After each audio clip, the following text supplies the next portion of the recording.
राधे राधे मित्रों, कैसे हैं आप। आइए, आपका स्वागत है हमारे YouTube चैनल माँ संतोषी पर। मित्रों, आज हम जाने कि हमें प्रयागराज में किस प्रकार स्नान करना चाहिए।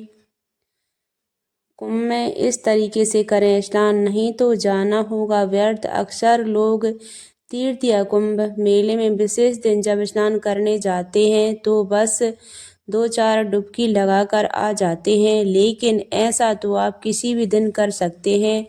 यह स्नान तो साधारण ही हुआ। नदी के पास रहने वाले लोग ऐसा स्नान हर रोज ही करते हैं।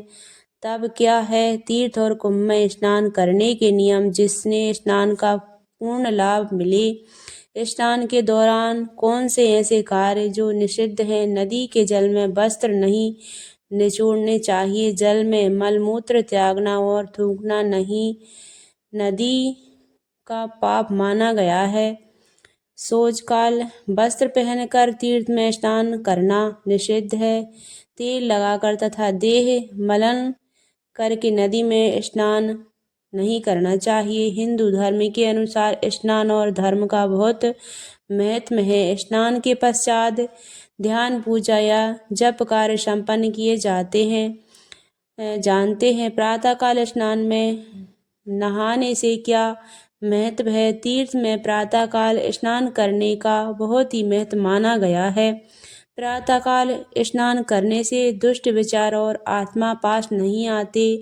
रूप, तेज, बल, पवित्रता, आयु, आरोग्य, निरोग, मेघा या 10 गुण प्रातःकाल स्नान करने वाले को प्राप्त होते हैं। आइए अब जानते हैं कि नदी स्नान की क्या विधि है। उषा की लाली से पहले ही यानी सूर्य उदय के पहले ही स्नान करना उत्तम माना गया है। इससे प्रजापति का फल प्राप्त होता है। नदी से दूर तट पर ही देह पर हाथ मलक नहा लें, तब नदी में गोता लगाएं। शास्त्रों में से मलापकर्षण स्नान कहा गया है। यह आमंत्रण होता है।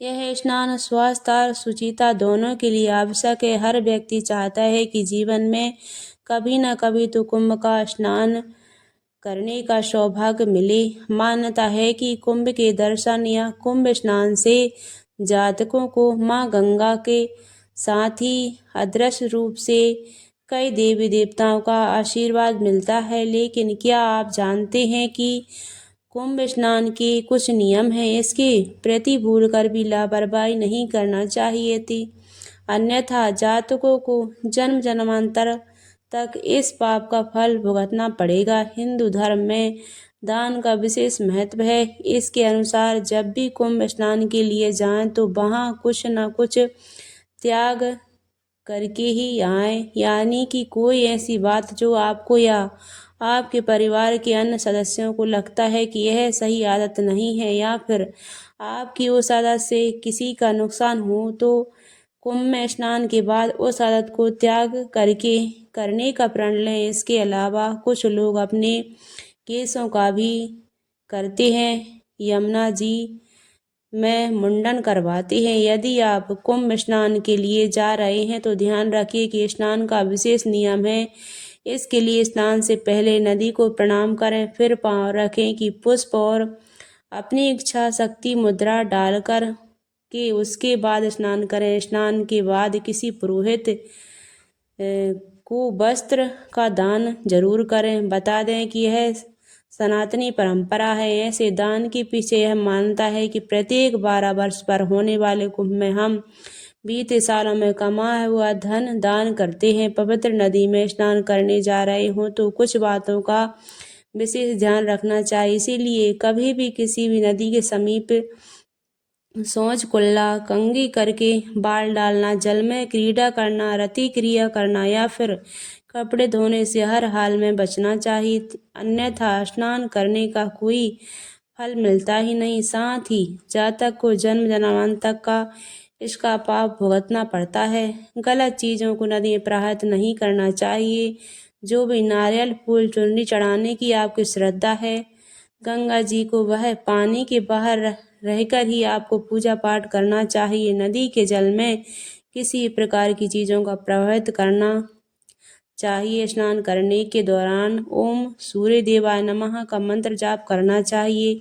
इसके अलावा जो भी मंत्र आपको आते हैं उनका आप जप जरूर करना चाहिए, या फिर आप नित्य दिन पूजा में जो मंत्र का उच्चारण करते हैं उस मंत्र का भी उच्चारण कर सकते हैं। इसके बाद गंगा नदी में डुबकी लगाना चाहिए। स्नान के बाद आपको स्वच्छ कपड़े पहनना चाहिए, उसी कपड़े को पुनः नहीं पहनना चाहिए, नहीं तो आपका शरीर पुनः अशुद्ध हो जाएगा। स्नान के बाद आपको अपनी श्रद्धा, अपनी सामर्थ्य के अनुसार 1 रुपये से लेकर आप जितने रुपये भी दान कर सकते हैं, आपको दान जरूर करना चाहिए। आपको बता दें कि कुंभ स्नान के दौरान दान स्वीकार नहीं किया जाता है, यानी कि अगर कोई व्यक्ति आपको कोई वस्तु या पैसा दान कर रहा है तो उसे नहीं लेना चाहिए। इसके बाद आपको आश्रम या जहाँ भी भंडारे का आयोजन किया जा रहा है वहाँ भंडारा खाना चाहिए, वहाँ के दान पात्र में कुछ रुपए दान करने चाहिए।